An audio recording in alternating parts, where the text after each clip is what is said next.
Outro olhar. A apresentação Kleber Benvenu. Olá, bom dia família Bandeirantes, bom dia para você que nos escuta na intimidade do rádio ou também que nos acompanha aqui pela internet. Hoje o Outro Olhar é sobre comida na mesa do brasileiro, preço dos alimentos, abastecimento, estoques reguladores, o papel do Estado num tema que afeta diretamente a vida de todos os brasileiros, especialmente dos que mais precisam. Meu convidado é o presidente da CONAB, a Companhia Nacional de Abastecimento, o gaúcho Edgar Preto. Edgar foi deputado estadual, presidente da Assembleia Legislativa e na última eleição candidato a governador pelo PT, com mais de 1.700.000 votos, agora pré-candidato a governador novamente, pelo que se sabe. Claro que nós vamos falar sobre isso, sobre o Rio Grande também. E aqui um testemunho pessoal, se me permite, Edgar. O Edgar foi presidente da Assembleia quando eu fui chefe da Casa Civil, lados completamente opostos, visões políticas bem diferentes, mas ali nasceu uma relação pessoal, né, Edgar, respeitosa, produtiva, entre nós mesmo na adversidade vieram os consensos possíveis, né, um jeito de lidar com respeito recíproco, né, na última linha eu diria um humanismo, né, que une a todos nós. Então recebo aqui o amigo com acolhimento, hoje sou apenas entrevistador, né, e fico honrado pela tua presença aqui, Edgar. Bom dia e obrigado. Bom dia, Kleber. Obrigado, digo eu. Estou muito agradecido, lisonjeado com o convite do Outro Olhar. Saudar todos os ouvintes, telespectadores, internautas que estão junto contigo, junto conosco nesse bate-papo. Eu também tenho um agradecimento enorme pela relação construída contigo. Quando a gente foi presidente da Assembleia Legislativa em 2017, foi também um momento tenso da política brasileira e, por consequência, também aqui no nosso estado. E eu encontrei em ti, né, como chefe da Casa Civil naquele momento do governo José Sartori, alguém que tem também um perfil que eu prezo muito, que é o diálogo, que é a conversação, que é o respeito às diferenças. E justamente daquele momento tenso, da relação que nós estabelecemos, nasceu também uma amizade que eu tenho muito gosto. Então, estou muito agradecido pelo convite e por estar contigo também. Coisa boa, igualmente. Tia, Edgar, permite te chamar, não vou te chamar de presidente não aqui, precisa, que eu não vou conseguir, vou te chamar de Edgar. Entender um pouco para o nosso ouvinte da Band, entender um pouco o que é mesmo a CONAB, né? Porque essas coisas, essas siglas de governo, coisas que a gente fala, acho que todo mundo sabe o que entende e às vezes não, verdade. Né? Então, o que é a CONAB e o papel dela, essa entidade que tu estás presidindo aí? A CONAB é a Companhia Nacional do Abastecimento, é uma empresa 100% pública do governo federal, é uma empresa dependente do Tesouro, como a gente chama, né? É a terceira empresa mais capilar do governo federal. Para quem está nos escutando agora compreender, nós ficamos atrás da Caixa Econômica Federal e da Petrobras em números diversos de políticas que a CONAB operacionaliza. A CONAB está presente em todos os estados do Brasil, inclusive no Distrito Federal, através das superintendências. Um pouco mais de 3.500 funcionários que a CONAB tem. Todas as superintendências, o cargo de superintendente é ocupado por pessoas do quadro. É a maior companhia de abastecimento da América Latina e que no governo passado ela perdeu parte das suas funções, parte das políticas públicas que das suas funções, foram diminuídas, findadas, enfim, porque é a regra do jogo, quem está governando estabelece o seu programa. E a CONAB se encaminhava para a extinção. A CONAB foi, lá atrás, do primeiro governo do presidente Lula e no segundo, um dos instrumentos mais importantes para erradicar a fome, que lá em 2014 a ONU declarou: o Brasil está livre da fome. E todo o programa do Fome Zero, Kleber, estava também junto às políticas que a CONAB desenvolveu. Entre elas, a gente viabilizar economicamente a produção de alimentos do Brasil, especialmente para o nosso consumo interno, através da CONAB. A agricultura familiar faz as vendas públicas. É a CONAB que compra cesta de alimentos para todo o governo federal, para indígenas, para quilombolas, numa catástrofe que há no Rio Grande do Sul, por exemplo, 2024, este ano mesmo, quando há uma enchente, quando tiver qualquer situação emergencial extraordinária, que tenha pessoas que o Estado brasileiro precisa garantir alimentação, todas as compras operacionalizadas pela CONAB. Então tem essa diversidade enorme, essa função de garantir o abastecimento. O que é, Edgar, a coisa dos estoques reguladores? O que é isso? Como é que... É também uma política que tinha sido, enfim, diminuída ou findada, que é, na verdade, um braço, uma mão do governo federal que ajuda tanto o agricultor, o produtor, como o consumidor. Veja bem, 2023... nós tivemos uma das maiores safras de milho até aqui. Foi uma super safra de milho. Lá no Mato Grosso, é o grande estado produtor de milho segunda safra, é o estado que mais produz no Brasil e está dentro da região produtora, que é o Centro-Oeste. Lá eles dizem, Kleber, faltou sabugo no milho de tanto grão que deu. Né? Foi uma grande safra de milho. O que aconteceu? Mais oferta de produto no mercado, o preço diminui. O preço mínimo que a Conab também estipula, é a Conab que faz toda a precificação de custo de produção, quanto é o preço mínimo, que é na verdade o custo de produção do arroz, do feijão, do milho, de qualquer outro produto que a Conab precifica. O preço mínimo do milho em 2023 no Mato Grosso era R$ 44. Como deu muito milho, os produtores estavam vendendo a 33. Então o que o governo federal decidiu? Vamos comprar milho, vamos entrar no mercado para ajudar o preço a subir para o produtor. Então nós compramos lá 361 mil toneladas de milho. Guarda nos estoques que a Conab tem estoques públicos, e no momento que precisar vender esse milho em alguma região do Brasil, a gente vende com preço menor que o mercado, porque nós compramos em baixa. Entendi. Quando o agricultor está vendendo 33, nós pagamos 44.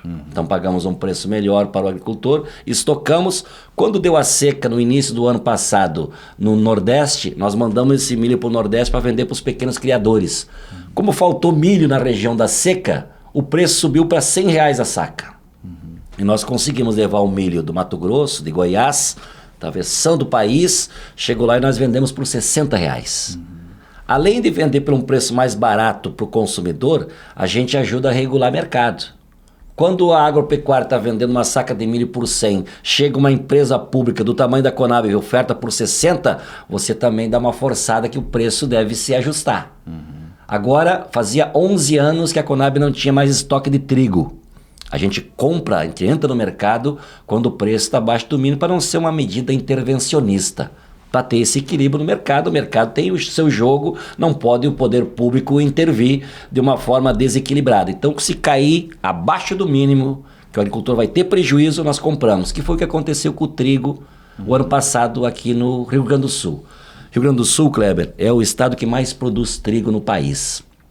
E aqui, no grande estado produtor de trigo, caiu abaixo do mínimo. Conab entrou comprando trigo, estocamos depois de 11 anos, temos estoque de trigo agora, está depositado lá em Ponta Grossa, no armazém da Conab, unidade de armazenador de Ponta Grossa. Quando o preço do pão, da farinha, em alguma região do Brasil subir, além do patamar normal do mercado, a Conab coloca esse trigo no mercado, naquela região, exatamente ali, e faz o equilíbrio dos preços para baixar para o consumidor. Então é a mão amiga do governo que ajuda tanto o produtor como o consumidor. Né? Então nós voltamos a fazer o estoque público, porém, para você fazer estoque público, Kleber, precisa duas coisas básicas: ter o que comprar e ter aonde guardar. E nós estávamos, o governo passado fechou, encerrou as atividades de 27 unidades armazenadoras da Conab. Eram 91, ficou 64.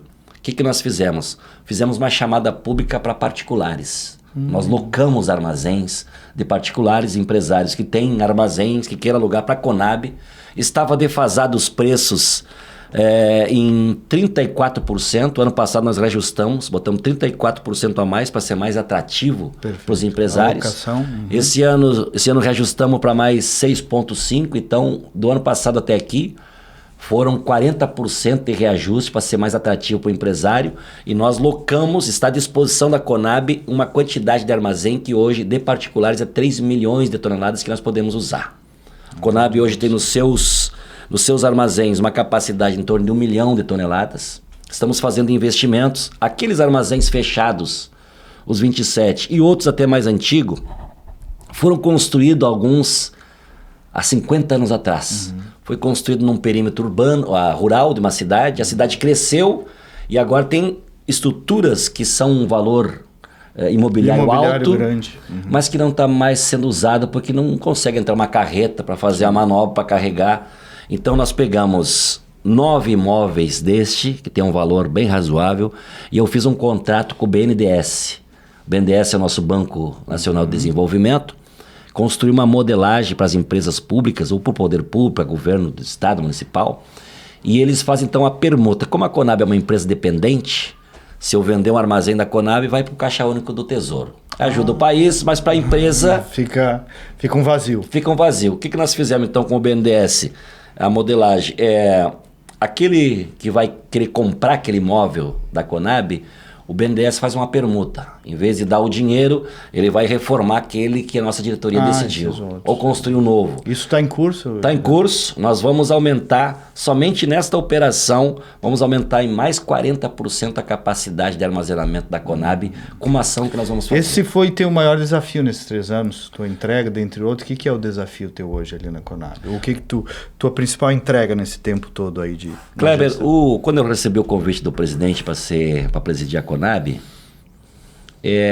ele me disse 2 questões. Primeiro, tu tem que ajudar a recuperar a empresa. Nós temos que voltar a fazer a Conab ser forte para ela ocupar a sua função, que é ajudar a garantir o abastecimento. Segundo, a Conab vai voltar a ser um dos grandes instrumentos do governo para erradicar a fome outra vez.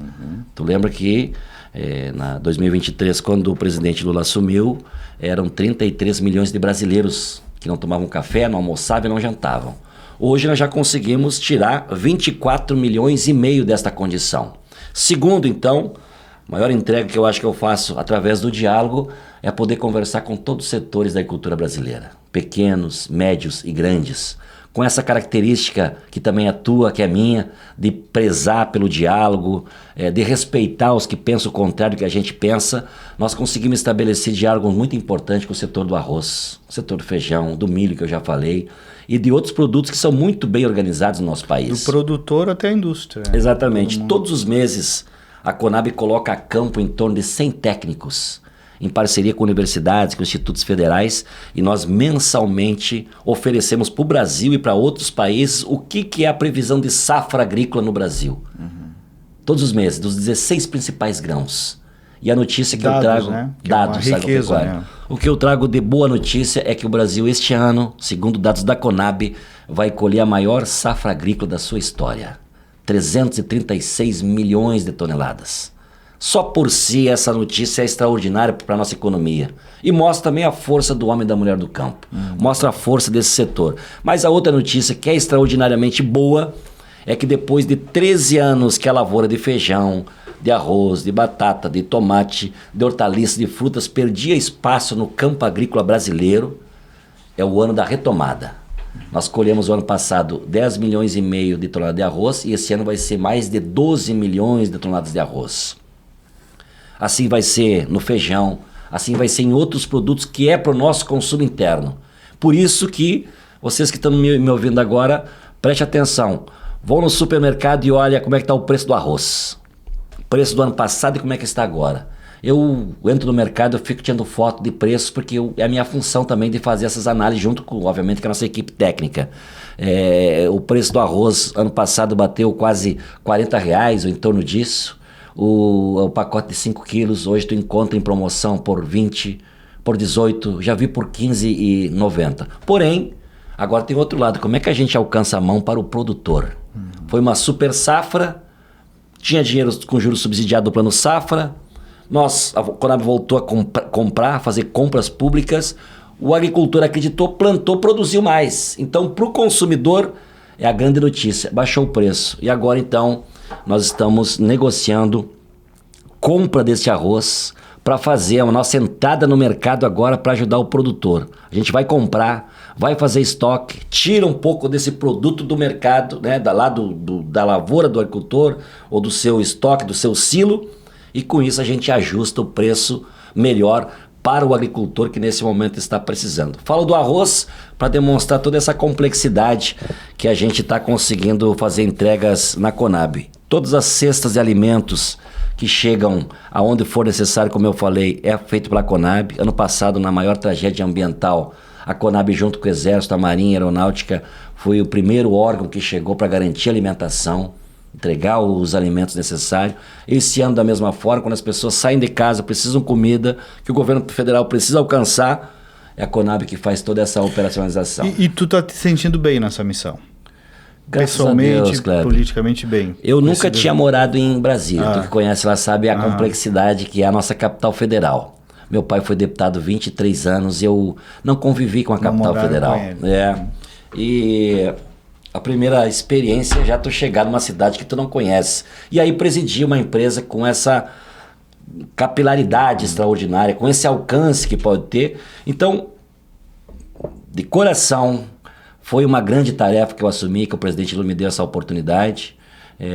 Estudei, me preparei muito, me preparo a cada dia e tenho a oportunidade de conhecer esse Brasil. Ano passado eu fui em 22 estados da federação, isso é uma benção, lugares que eu não conhecia, ver essa diversidade que é e aprender com as pessoas, aprender com quem pensa ao contrário que a gente pensa, fazer entregas importantes. Então eu estou sinceramente muito satisfeito, viu, Kleber? Edgar, eu queria falar, isso não é um programa de perfil pessoal, mas eu queria falar um pouco de ti, no sentido do teu perfil até pessoal, né? Que é o Edgar Preto, filho do Adão, que veio lá do MST, um cara hoje aparentemente mais urbanizado, né? Aquela coisa, de onde vem, do que se alimenta, né? Fala um pouco, num tempo que der, um pouco do teu perfil pessoal e da tua trajetória aí para o nosso ouvinte. Kleber, eu sou um jovem rural que fiquei no interior do nosso estado, lá na cidade, no município de Miraguaí, até meus 15 para 16 anos. Trabalhava na roça junto com o pai e com a mãe, pequenos agricultores, até que lá em 1986, que foram eleitos deputados para fazer a nova Constituição. O Adão Preto, que era meu pai, um pequeno agricultor que aprendeu a ler e a escrever com 17 anos, foi escolhido por um coletivo de gente, de sindicatos, de movimentos e organizações para ser candidato a deputado estadual. E foi eleito deputado constituinte, por isso que eu saí da condição de jovem rural, com a mãe, com o pai, com parte dos meus irmãos, e viemos então para acompanhar meu pai para assumir a cadeira como deputado estadual. Depois foi mais 5 vezes deputado federal, e eu sempre me movimentei junto com meu pai na política. Meu pai faleceu em 2009.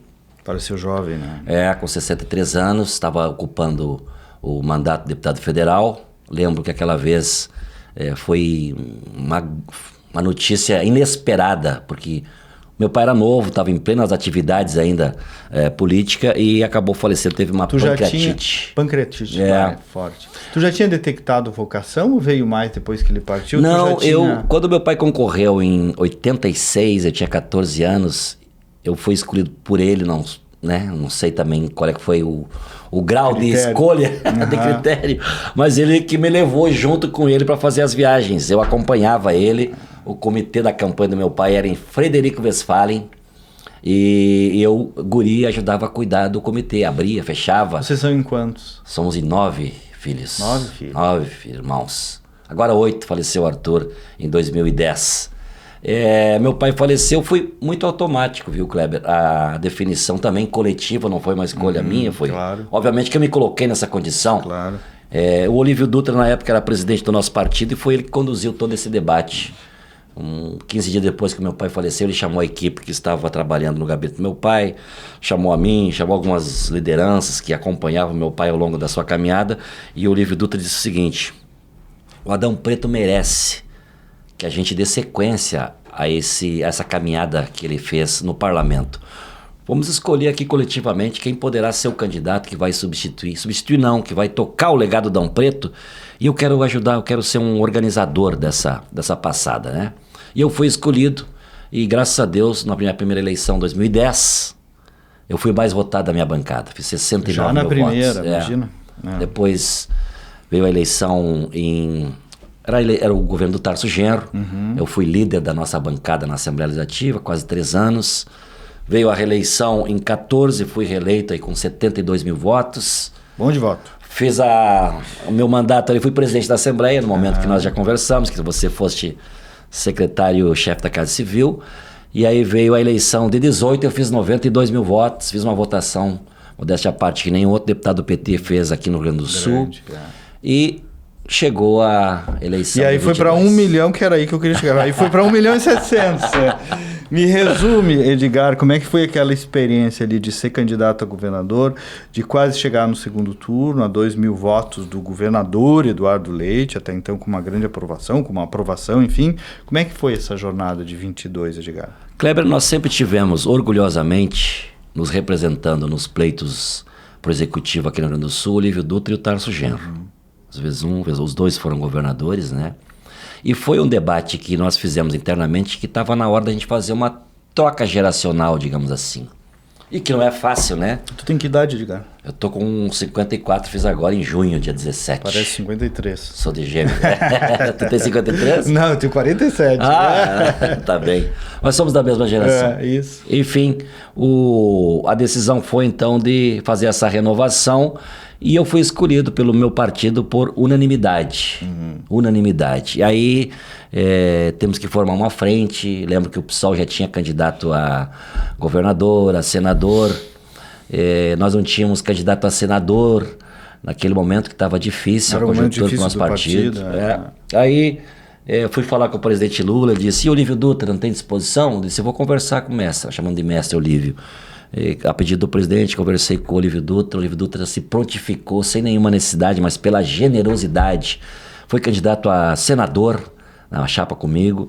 E com aquele movimento do Olívio Dutra, o PSOL, que já tinha também definido seus candidatos, veio compor conosco. O Pedro Ruas foi meu candidato a vice. E começamos a eleição com 4% dos votos nas pesquisas. Tu ainda não tinha uma taxa de conhecimento pública muito grande. Não tinha, o mandato de deputado, por mais que você ande, é difícil. É difícil.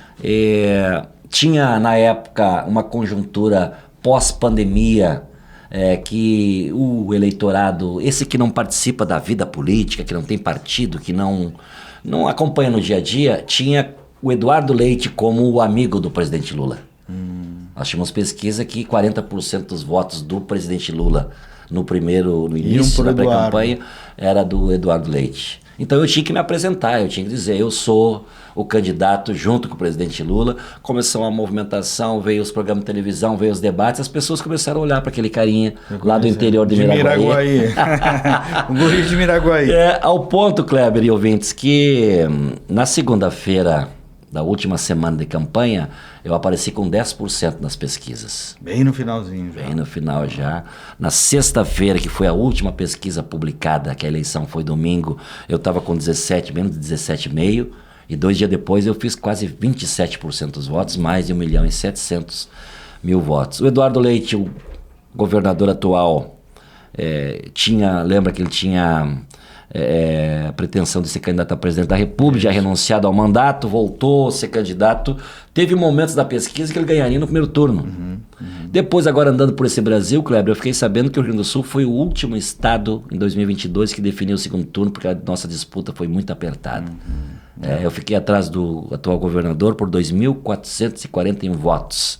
Faltava... Imagina esse dia tu e a tua equipe. Né? Faltava 0,3% dos votos para ser apurado. Poucas urnas, eu tinha chance ainda de chegar no segundo turno. Aí me faz essa pergunta, volta e meia: mas como é que ficou teu coração? Tu conseguiu dormir aquela noite? Eu disse: eu dormi muito tranquilo, porque nas pesquisas eu ia fazer 17%. Sim, acabou que foi o favorito era o governador. Disse: quem não deve ter dormido, bem que foi o governador. As pesquisas de vocês mostravam isso também, Edgar? Não era tão apertado, não também? Nossa campanha foi muito modesta, Kleber. Nós não tínhamos grandes recursos. Fizemos poucas pesquisas. E as nossas pesquisas sempre mostraram nós com 20%. Um pouquinho mais. Mas aí, portanto, a urna foi melhor ainda. Mesmo lá, quando estava 10%, nós aparecíamos já na nossa pesquisa com 18%, com 19%, com 20%. Certo. No dia da eleição, no café da manhã, eu recebo uma ligação do presidente do PDT dizendo: Edgar, nas nossas pesquisas...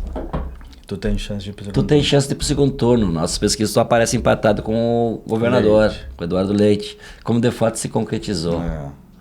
Pode ter havido um movimento de últimos dias mesmo do eleitor. É possível, né? É possível. E, amigo, para 26, o que tu está pensando? A decisão do PT está consolidada? Tu já está constituindo esse projeto? Como é que está isso mesmo? Volta e meia ainda se questiona. E tu, Pimenta, como é que está essa caminhada dentro do PT? Bom, eu nunca tomei as minhas decisões políticas, Kleber, nunca foram individuais. Eu sou um homem de coletivo, né? eu sou cumpridor de tarefas, né, quando o coletivo decide. O nosso partido está vivendo um momento muito rico nesse momento, que é as trocas das direções. O PED, que nós chamamos, né, que é trocar direção nacional, estadual e municipal.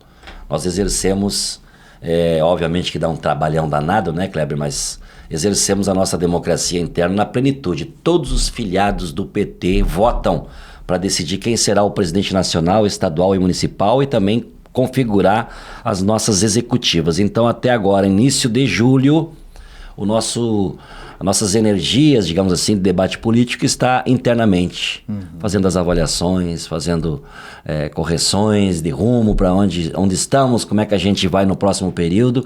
Essa é a nossa centralidade hoje. A partir dali começa, então, o diálogo de como será em 26. Obviamente que a gente não começa do zero.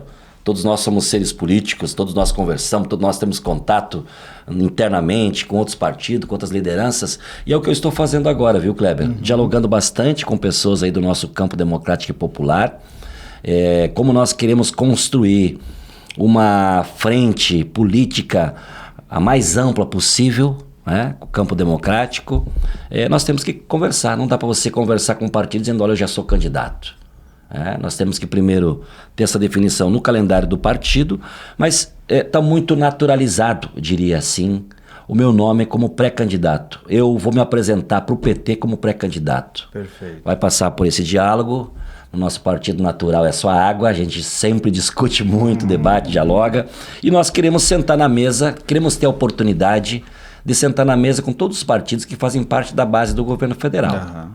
Obviamente que tem dificuldades, uns mais do que outros, mas como foi configurada uma frente nacional, eu quero ter o direito de dialogar com todos esses partidos, com essas lideranças, colocar o nosso ponto de vista, mas principalmente escutar. Eu hoje sou pré-candidato do meu partido, mas obviamente que tem um calendário que ainda não chegamos. O PT vai dar o start aí em seguida, vamos fazer o diálogo interno e vamos dialogar com os partidos para constituir uma frente. E a tua visão de Estado em sendo governador, né, uma visão geral, assim, que inflexão que o Rio Grande tem que tomar? O que tu vê sobre projeto de Estado, futuro Estado do Rio Grande do Sul em si? Qual é o veso que tu quer seguir? Kleber, eu quero primeiramente ter oportunidade, se tiver esta honra de um dia presidir o nosso Rio Grande do Sul, eu vou lutar para isso. Quero ter a oportunidade de chamar as pessoas para resolver os gargalos econômicos, especialmente, e sociais do Rio Grande do Sul, sentado ao redor de uma mesa. Eu acho que nós estamos precisando conversar mais, precisando ouvir mais, especialmente. Setores produtivos não podem ser tratados como inimigo do Estado. O Estado tem que ser um apoiador, um indutor desse desenvolvimento parelho, que ninguém fique para trás. Pequenos, médios e grandes, cada um tem a sua importância. Obviamente que o atendimento público é sempre para aquele mais fraco, mais precisa primeiramente, mas tem que ter esse olhar holístico da potencialidade que o nosso Rio Grande tem, que é extraordinário. A gente anda, estou tendo esse privilégio de andar pelo nosso Brasil e vejo o quanto o Rio Grande do Sul significa para o nosso país, em todos os sentidos. Socialmente, economicamente e politicamente, há uma respeitabilidade no Rio Grande do Sul. Olham para nós aqui e lembram de tantas lideranças que o nosso Rio Grande já produziu, entre eles Getúlio Vargas, Leonel Brizola, e nossas lideranças aqui, que eu sou da opinião de que gente boa tem em todos os partidos políticos. E gente ruim também. Gente ruim também, inclusive entre os nossos. A gente tem que saber que ninguém é uma turma de anjo, um partido político, é uma parte, né? E nós temos que saber, então, primeiramente, dialogar.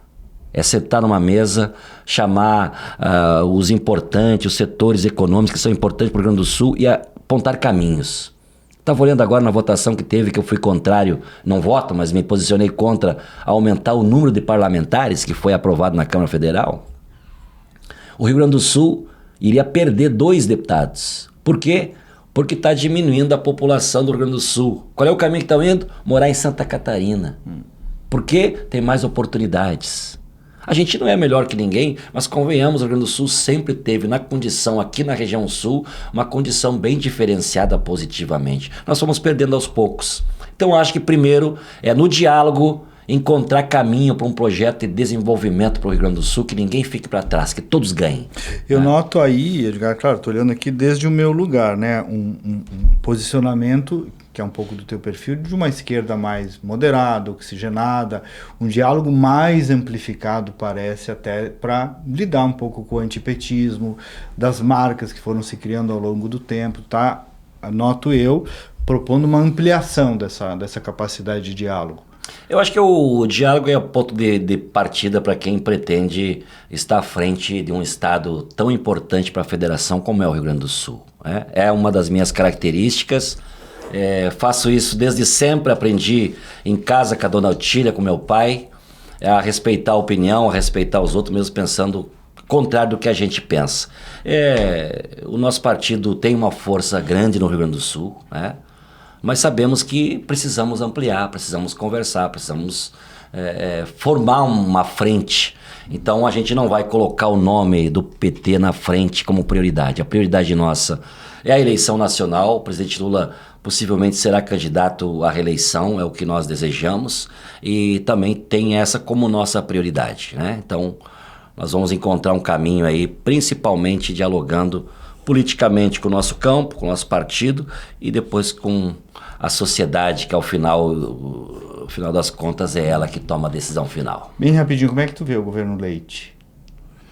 Olha, eu sinceramente espero muito mais, esperava muito mais.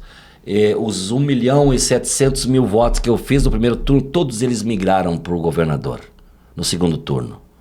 Nós esperávamos que ele fizesse um gesto recíproco de apoio ao presidente Lula, que ele não fez, ficou em cima do muro. Nunca recebi, Kleber, nenhuma ligação de obrigado pelo gesto de ter expressado o apoio. Não guardo mágoas de forma alguma, mas eu acho que o Rio Grande do Sul tá perdendo terreno a cada ano que passa. A cada ano que passa, a gente vai diminuindo a nossa capacidade de investimentos. Nós temos que fazer uma correção de rumo no campo agrícola do nosso estado. Não é possível a gente ficar acumulando contas, dívida dos nossos agricultores e não tomar uma atitude e não se dar conta que a mudança climática chegou e ela é para ficar e nós temos que nos adaptar a ela.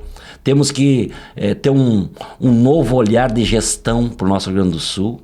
Veja bem, para fazer agora as obras de contenção das enchentes, fazer os novos diques, fazer as casas de bomba, reformar, não tem nenhum projeto ainda. 6 bilhões e meio na conta do Funrigs para fazer obras de infraestrutura para o Rio Grande do Sul. Já rendeu mais de 300 milhões de reais de juro e não tem um projeto aprovado ainda para gastar esse recurso. O que é isso? Né? Tem que ter um novo olhar de gestão, nós precisamos andar com mais rapidez. Nós temos que chamar o setor privado numa mesa também e aprender, compartilhar o que dá para a gente modificar conjuntamente, poder público, setor privado. Eu acredito nessa possibilidade, acho que a gestão no Rio Grande do Sul não está indo bem. Acho que pode e deve melhorar muito. A política pública tem que chegar com mais rapidez para o trabalhador, para o empresário, para o empreendedor, ter um olhar muito atencioso para a questão da segurança pública, que a gente vê os índices do Rio Grande do Sul, de alguma forma, em certa medida, alguns índices melhorou, mas eu acho que a questão da segurança continua sendo uma prioridade para a população e nós precisamos encontrar caminhos para que as pessoas andem nas ruas, andem na sua vida mais seguro, com a sua família. O olhar de gestão é muito importante, como eu falei, e eu quero, se tiver essa oportunidade, botar em prática no nosso querido Rio Grande, que eu tenho aprendido a nível nacional aí com a nossa empresa, a Companhia Nacional de Abastecimento. Feito. Edgar Preto, muito obrigado, Deus ilumine aí na caminhada. Amém. Muito obrigado, Cleber, pela oportunidade, por esse encontro, por ter tido a oportunidade também de conversar e me apresentar para tantos milhares que, por certo, vão nos escutar. Muito bem, e nós voltamos no próximo sábado com mais uma edição. Até lá, bom dia, bom final de semana.